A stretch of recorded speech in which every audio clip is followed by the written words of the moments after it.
看到这台当年将近100万的小汽车，我惆怅。电动车从推广到现在也不过几年的时间，未来会发生什么，谁也讲不清楚，谁也说不明白。那么二手的电动车，它还能买吗？买的时候又该注意些什么？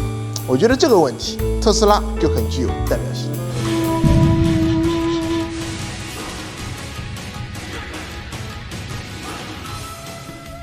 这是一台2016款特斯拉 Model S 75D 电动小汽车，新车指导价751800，是美国原装进口车。从2016年6月份出厂到现在，已经4年半车龄了，换算一下，差不多是人类76岁的年纪。在这期间，它行驶了93000公里。它的车况你也看到了，好像还不错，但是有些小细节做的不太好，就是各种缝隙特别大，比如说机盖和翼子板之间。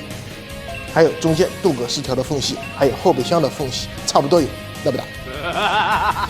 车头有没有撞过我不敢断定，但是它的车头保险杠肯定重新做过漆。怎么看出来的？你看，腻子灰都没有洗干净，而且这里保险杠挂角都没挂好。正确的安装方法是，装好。外观的小瑕疵就没有必要纠结了，毕竟车子开在路上，不是你撞别人就是别人撞你。咱们再来看一下它的内饰，真皮方向盘，真皮座椅。包浆了，铝合金饰板都是瘪膛，翻毛皮车顶都是头油。当然，没有什么是一次惊喜不能解决的，如果有，那就2次。它的内饰设计，因为早期的特斯拉还是有一些奔驰的影子，毕竟是它的股东嘛。比如说它的遥窗机按键，还有它的怀档，都和奔驰非常的相似。它的中控屏是一大亮点，尺寸非常的大，对老年用户非常的友好，不带老花镜也能看得很清楚，但是它也非常的耗电。这样的后排空间，你很难想象这是一台车长将近5米的中大型轿车，可见它的空间利用率是比较低的。当时马斯克好像还没有想好该如何造一台电动车。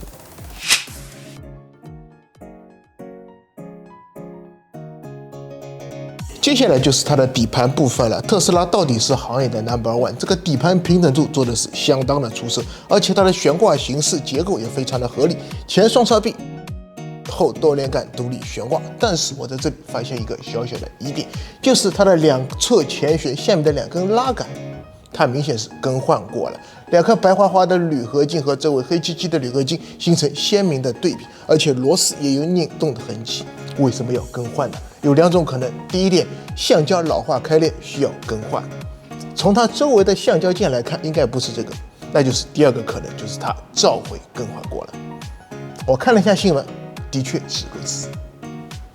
电池一直是电动车的一个致命问题。这台车新车 NEDC 续航里程470公里，现在因为时间有限，我就不测了。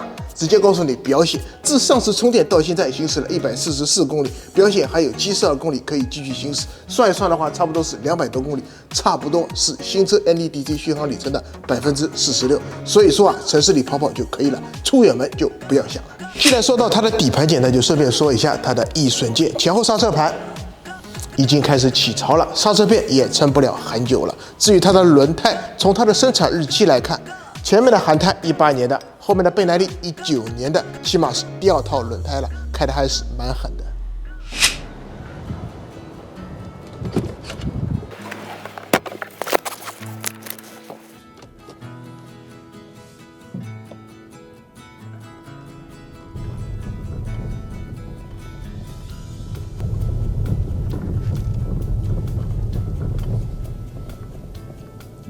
听到了吧？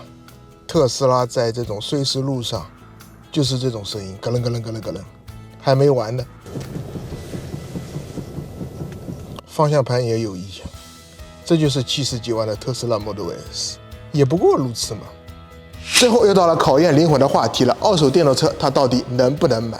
其实吧，你要买也不是不可以，但我这里有2点建议告诉你。首先就是5年以上车龄的电动二手车尽量不要买。首先第一点就是电池衰减太厉害，你要换电池的话非常不划算。